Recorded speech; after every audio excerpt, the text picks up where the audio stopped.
आपण प्रार्थना करू. सर्वसमर्थ थोर आणि पवित्र पवित्र पवित्र सयाश परमेश्वरा, जो होता, जो आहे, जो येणार, तो आमचा ख्रिस्त प्रभू येशू, आमचा तारणारा देव, तुझ्या नावाला धन्यवाद धन्यवाद धन्यवाद असो. देवप्पा, सामर्थ्य, पराक्रम, वैभव आणि गौरव सर्व काही तुझेच आहेत. आकाश आणि पृथ्वी हे देवप्पा तुझ्या सामर्थ्याने तू बनवलेले आहे.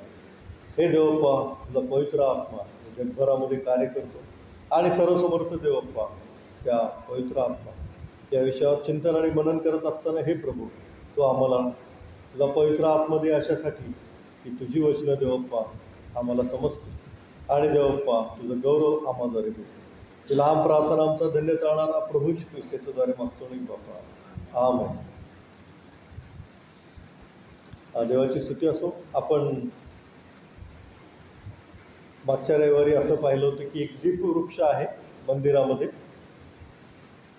आणि परमेश्वराने आज्ञा दिली होती तो दीपवृक्ष बनवायला. ते निर्गमाच्या पुस्तकात आपण वाचलं, 25वा अध्याय 31-32 वचनं आपण वाचली होती. निर्गम 25-31-32 की दीपवृक्ष असा आहे की त्याला एका बाजूला 3 आणि दुसऱ्या बाजूला 3 अशा 6 शाखा आहेत आणि मधली एक अशा टोटल 7 दिवे लावण्याची तिथे सोय आहे. आणि तो दीपवृक्ष जो आहे, लॅम्पस्टँड जे आहे, ते एकाच अखंड तुकड्यापासून बनवायचं होतं. एकच अखंड तुकडा सोन्याचा, त्याच्यापासून ते बनवायचं अशी परमेश्वराने त्यांना आज्ञा दिली होती. आणि मग आपण पाहिलं प्रकटीकरण 1 अध्याय 4 वचनामध्ये की 7 आत्मे आहेत देवाचे. आता इथं लॅम्पस्टँड म्हणजे दीपवृक्षामध्ये पण 7 दिवे आणि प्रकटीकरण 1:4 पण असं लिहिलेलं आहे की देवाचे 7 आत्मे आहेत. परंतु तो दीपवृक्ष एकाच सोन्यापासून एकाच अखंड बनवलेला आहे. अखंड एकाच सोन्याच्या तुकड्यापासून जसा बनवलेला आहे तसा पवित्र आत्मा पण एकच आहे, परंतु त्याची 7 विविध कार्य आहेत ते आपण पाहत आहोत, नाही का. तर आता या दीपवृक्षाला किंवा लॅम्पस्टँडला इब्री भाषेमध्ये म्हणतात मनोरा. मनोरा मनोरा तर ते इब्री भाषेतले जे मुळाक्षर जे आहेत त्याच्या प्रत्येकाला काही ना काहीतरी अर्थ असतो. त्याचा अर्थ जर आपण बघितला तर अक्षरशः आपल्याला खूप चकित व्हायला होतं, आश्चर्य वाटतं. आता मनोरामध्ये पहिलं अक्षर आहे म म्हणजे मेम, हे मुळाक्षर आहे मेम. तर मेमचा अर्थ आहे रक्त. मेमचा अर्थ काय? रक्त. नो मनोरा ना, न दुसरा अक्षर इब्री मुळाक्षर आहे नून. नून त्याचा अर्थ येतो जीवन. त्याचा अर्थ काय येतो? जीवन. आणि तिसरा अक्षर रा, रेश. रेश हे इब्री मुळाक्षर आणि रेश म्हणजे मस्तक. रेश म्हणजे काय? मस्तक. तर मेम म्हणजे रक्त, नून म्हणजे जीवन आणि रेश म्हणजे मस्तक. मस्तकातून जे रक्त निघालं त्याच्यामध्ये जीवन आहे. मस्तकामधून प्रभू श्री ख्रिस्त, कुणाच्या मस्तकातून रक्त निघालं? प्रभू श्री ख्रिस्ताच्या काट्यांच्या मुकुटामुळे, नाही का. मस्तकामधून जे रक्त निघालं त्याच्यामध्ये जीवन आहे, असा या दीपवृक्षाचा अर्थ आहे. आणि मग प्रभू श्री ख्रिस्ताने आपल्याला एक आज्ञा दिली, तुम्हासाठी मोडलं गेलं असं हे माझं शरीर आहे, हे घ्या खा आणि प्रभू श्री ख्रिस्ताच्या स्मरणात ते करा. तुम्हासाठी ओतलं गेलं आहे असं हे प्रभू श्री ख्रिस्ताचं रक्त आहे, हे घ्या खा, हे घ्या प्या आणि त्याच्या स्मरणात हे करा. तर प्रभू श्री ख्रिस्ताच्या स्मरणार्थ हे आपण कायम करायचं आहे. जसा दीपवृक्ष कायम तेवत ठेवायला सांगितला, कायम तो जळत राहायला पाहिजे, अहोरात्र, रात्रंदिवस तो दीपवृक्ष जळत राहायला पाहिजे, त्याचा प्रकाश देवाच्या मंदिरामध्ये अहोरात्र असला पाहिजे. तसं आपण कायम येशू ख्रिस्ताचं स्मरण ठेवलं पाहिजे आणि त्या स्मरणाप्रित्यर्थ आपण कायम काय घेतलं पाहिजे? त्याचं प्रभोजन घेतलं पाहिजे. आणि म्हणून तो विधी प्रभू श्री ख्रिस्ताने लावून दिलेला आहे. तर त्या दीपवृक्षाला काय म्हणतात इब्री भाषेमध्ये? मनोरा. मनोरा म्हणजे मेम याचा अर्थ आहे रक्त, नून म्हणजे जीवन आणि रेश म्हणजे मस्तक. मस्तकातून निघालेल्या ओतलेल्या रक्तापासून काय मिळतं? जीवन मिळतं. मस्तकातून निघालेल्या रक्तामध्ये जीवन आहे, असा या मनोरा या दीपवृक्ष या शब्दाचा काय आहे? अर्थ आहे. आणि रेश म्हणजे मस्तक. मी तुम्हाला मागे एक शब्द सांगितला होता, बराक, है ना? बराक ओबामा होते ना, ते अमेरिकेचे राष्ट्राध्यक्ष. तर बराकचा अर्थ आहे आशीर्वाद, है ना? बराकचा अर्थ आहे आशीर्वाद. तर ब हे बेत या इब्री शब्दापासून बनतो, इब्री मुळाक्षर आहे. बेत म्हणजे घर, र म्हणजे आत्ता तुम्हाला मी सांगितलं ना, रेश म्हणजे काय? मस्तक, आणि क म्हणजे काप, काप म्हणजे तळहात.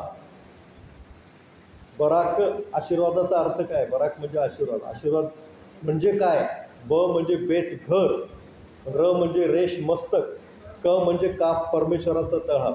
परमेश्वराचा तळहात आपल्या घरावर, आपल्या मस्तकावर असतो, त्याला काय म्हणतात? आशीर्वाद म्हणतात. आणि मग आपल्याला सर्व गोष्टी संरक्षणाच्या पण असतात आणि सर्व गोष्टी पुरवठ्याच्या पण असतात, त्यालाच काय म्हणतात? आशीर्वाद. हा बराक हा पण शब्द इब्री आहे, त्याच्यामध्ये पण रेश आलेला आहे. आणि मनोरामध्ये पण रेश आलेला आहे. रेश म्हणजे मस्तक. मनोराचा अर्थ आपण बघितला, ते दीपवृक्ष आहे, परंतु त्याचा इब्री भाषेतला अर्थ आहे मस्तकातून निघालेल्या रक्तामध्ये जीवन आहे. येशू ख्रिस्ताच्या मस्तकामध्ये जो काट्यांचा मुकुट घातला, त्यामुळे जे रक्त निघालं, त्या रक्तामध्ये जीवन आहे.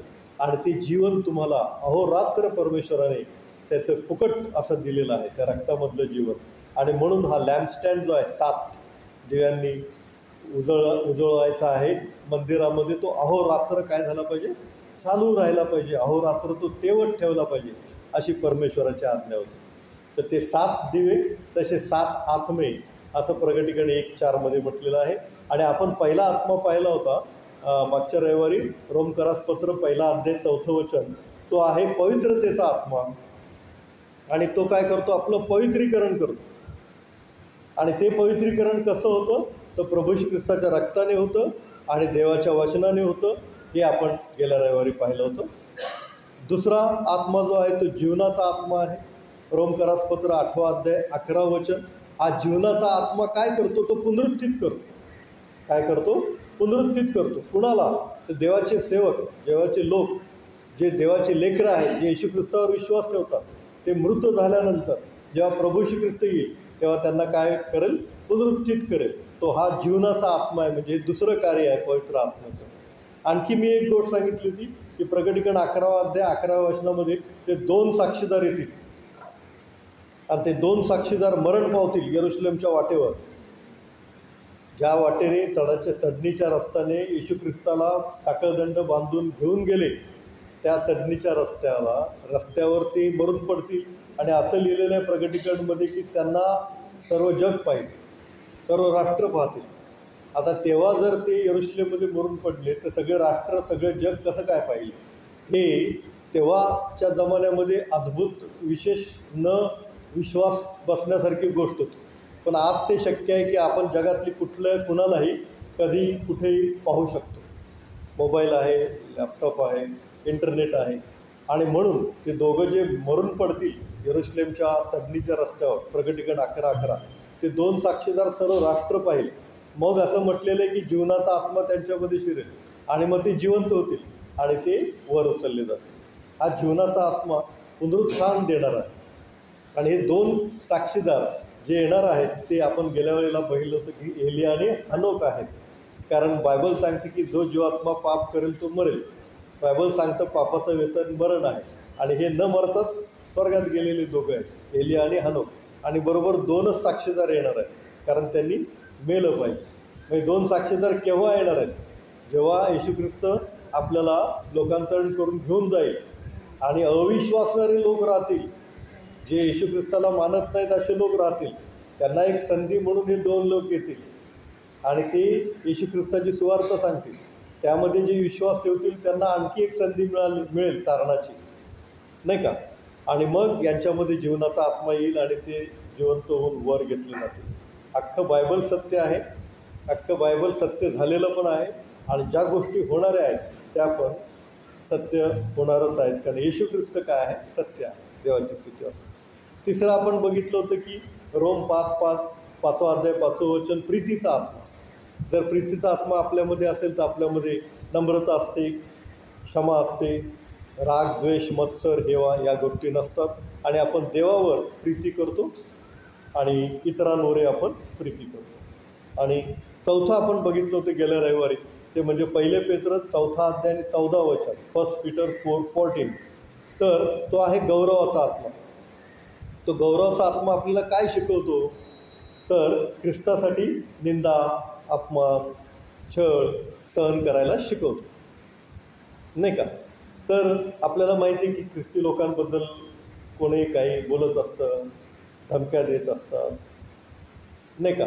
आणि आपण ऐकतो ते आपल्या दैनंदिन जीवनामध्ये. परंतु ख्रिस्ती लोक जे आहेत, जर येशू ख्रिस्ताच्या नावासाठी निंदा, अपमान, छळ सहन करतात, तर तो छळ सहन करण्यासाठी गौरवाचा आत्मा त्यांना ते सर्व सहन करण्याची शक्ती, सामर्थ्य देतो. याचं उदाहरण आपण पाहिलं होतं की पौल आणि सिला हे फिलिप्पीमध्ये एक भूतग्रस्त मुलगी होती, तिच्यातून भूत काढतात. पण ते ॲक्च्युली असं होतं की ते भूत भविष्य सांगायचं आणि भूत भविष्य सांगून त्या मालकाला पैसे मिळायचे. मग ते तिच्यातनं भूत काढल्यामुळं काय झालं, त्या मालकाचं नुकसान झालं, त्याला उत्पन्न मिळायचं बंद झालं. आणि म्हणून काय झालं, त्यांना पौलाला सिलाला धरलं आणि जेलमध्ये टाकलं, त्यांच्या हातात बेड्या अडकवल्या, नाही का. परंतु काय झालं, रात्री मध्यरात्री आपण बघितलं प्रेषित 16 अध्याय 24 ते 26 या वचनामध्ये, मध्यरात्री ते काय करत होते, गाणं गात होते, देवाचं गौरव करत होते. आता हातात पायात बेड्या आहेत आणि तरीही ते काय करतात, देवाचं गौरव करतात.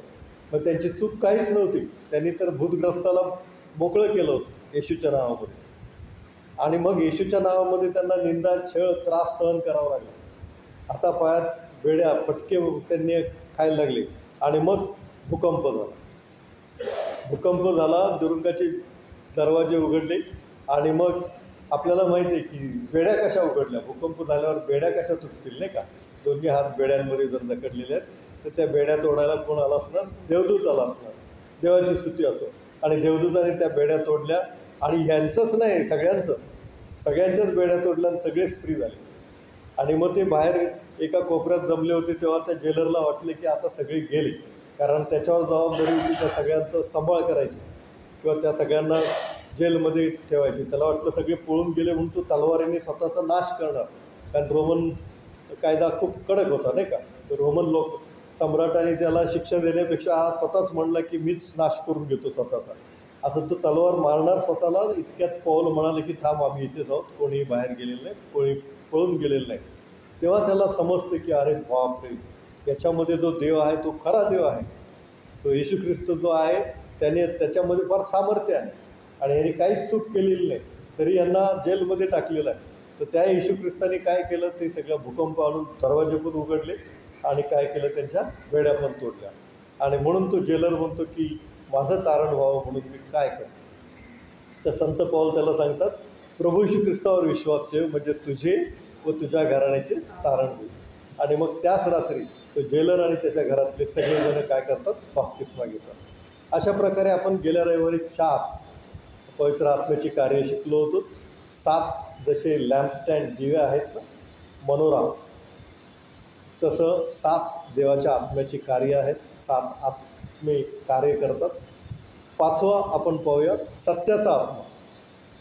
1 योहान 4 अध्याय 6वं वचन वाचूया. 1 योहान 4 अध्याय 6वं वचन. योहानाचं पहिलं पत्र 4:6. हां हां हां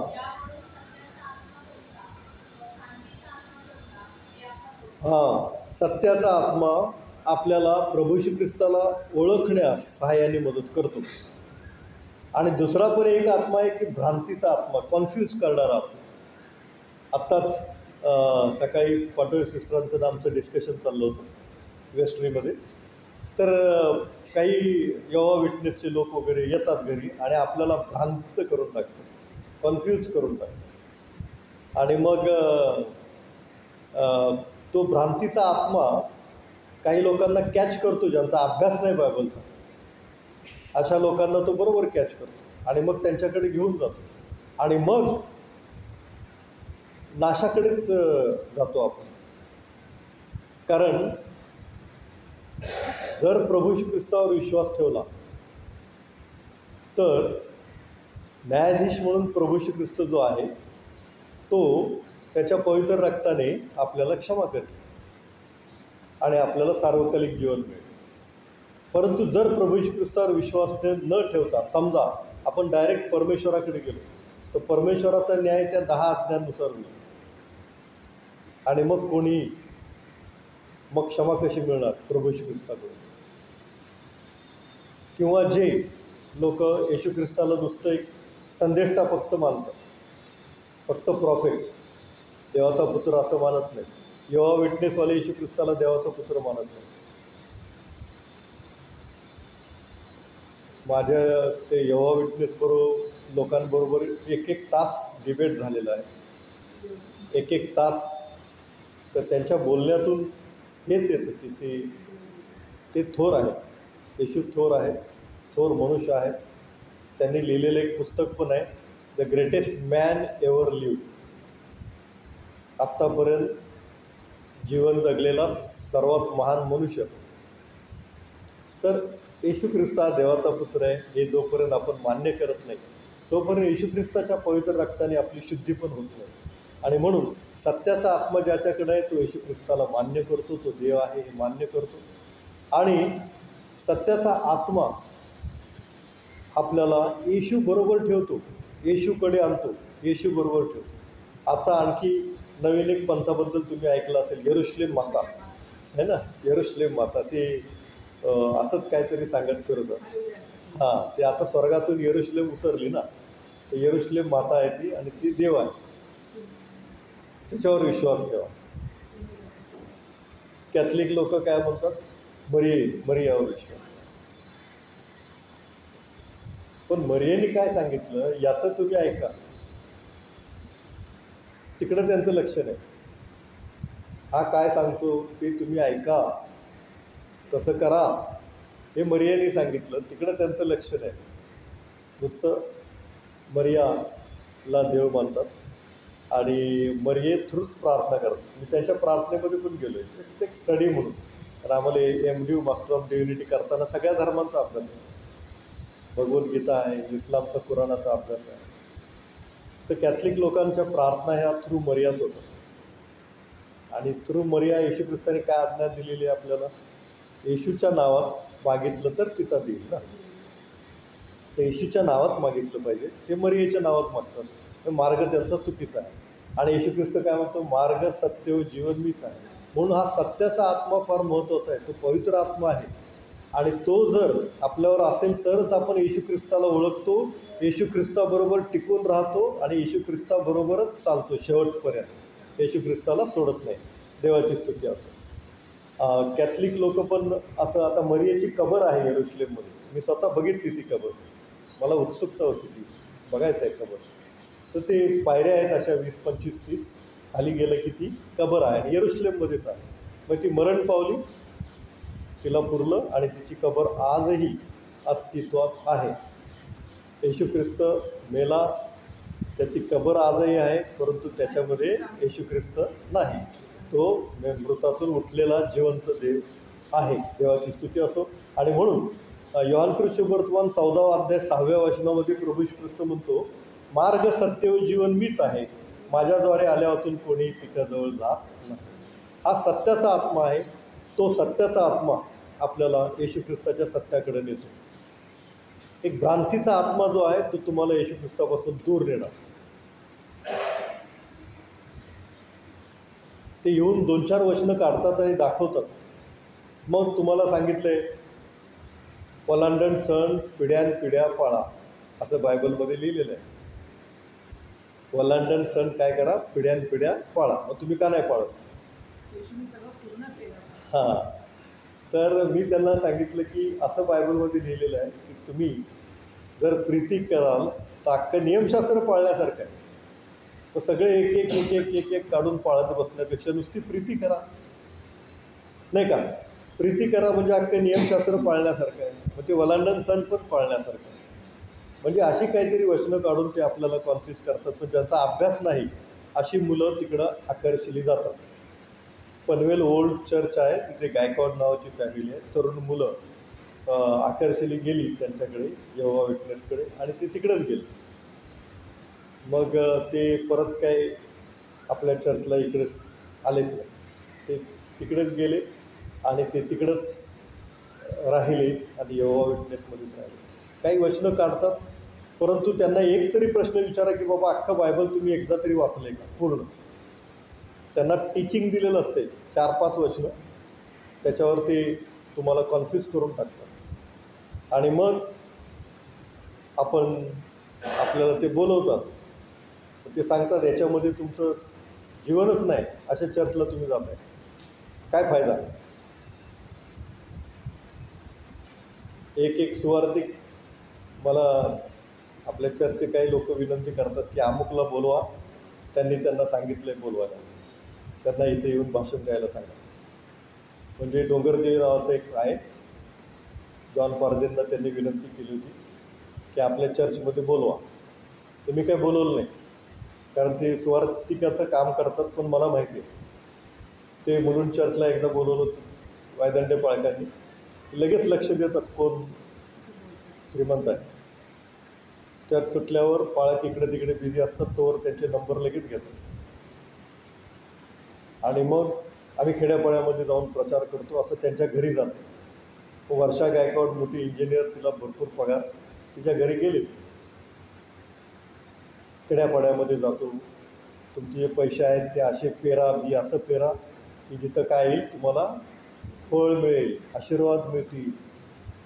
असंच देऊ नका पैसे, तुमच्या चर्चमध्ये काय कामं होतात का, असं ते कन्फ्यूज करून टाकतात. आणि मग 10,000 द्या, 20,000 द्या, मला या खेड्यात जायचं, मला त्या खेड्यात जायचं, ती देत गेली. पण नंतर मग समजलं सत्य काय आहे आणि मग त्यांनी ते थांबवलं. तर असे लोक असतात आणि तुम्हाला सत्यापासून दुसरीकडं ते नेतात. म्हणून भ्रांतीचा आत्मा आपल्याला ओळखता आला पाहिजे, भ्रांतीचा आत्मा आपल्याला ओळखता आला. काही लोक येऊन भविष्य सांगतात तुमच्याकडे, असं आता होणार आहे, सगळं तुमचं चांगलं होणार आहे, यावर्षी सगळं आशीर्वाद तुम्हाला मिळणार आहे, स्वर्ग उघडलेला आहे देवा, असे भविष्य वगैरे सांगतात. मग आपण खुश होतो. पण बायबलमध्ये सांगितले भविष्याची काही गरज नाही. पंचाक्षरी, चेटू ह्यांच्या जवळ जाऊ नका, त्यांच्या नादाला लागू नका, असं लेवीमध्ये सांगितलेलं आहे. कशाला पाहिजे भविष्य उद्याचं. आज प्रार्थना करा, परमेश्वर आज आशीर्वाद देईल. आमेन, प्रेज द लॉर्ड. देवाची स्तुती असो, देवाची स्तुती असो. तर सत्याचा आत्मा जो आहे तो येशू ख्रिस्ताला आपल्याला ओळखतो, आपण येशू ख्रिस्ताला, आणि त्याच्याबरोबरच राहतो. आपण सत्यामध्ये येशूमध्ये जीवन जगतो. 6वा आत्मा जो आहे तो कृपेचा आत्मा आहे, कृपेचा आत्मा. एक वचन वाचूया, इब्री 10:29. इब्रीकरास पत्र 10वा अध्याय 29वा वचन.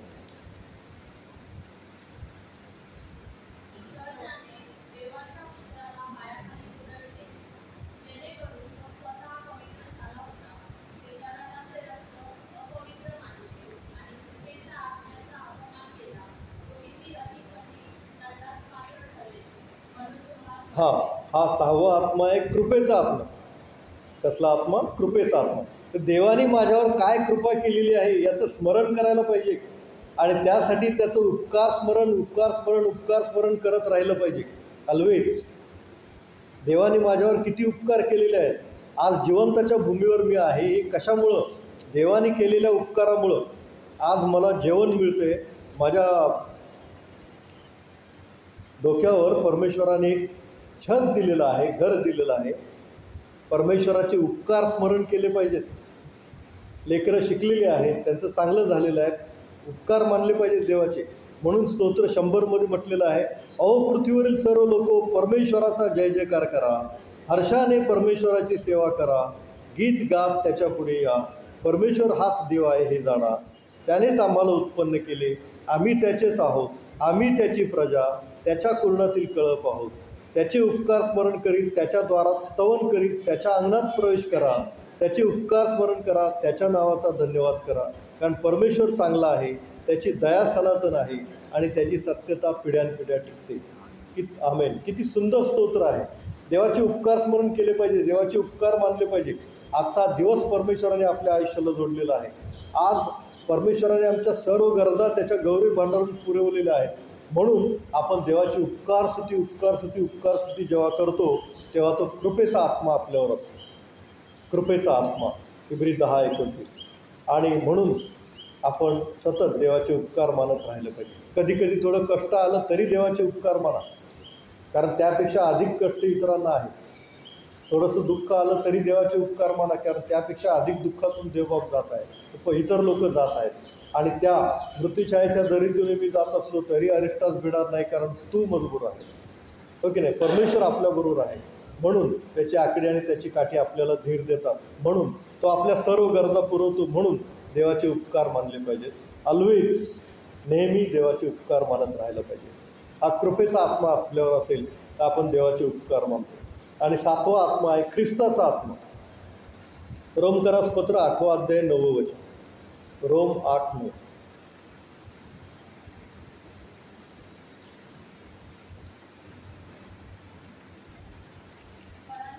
हां हां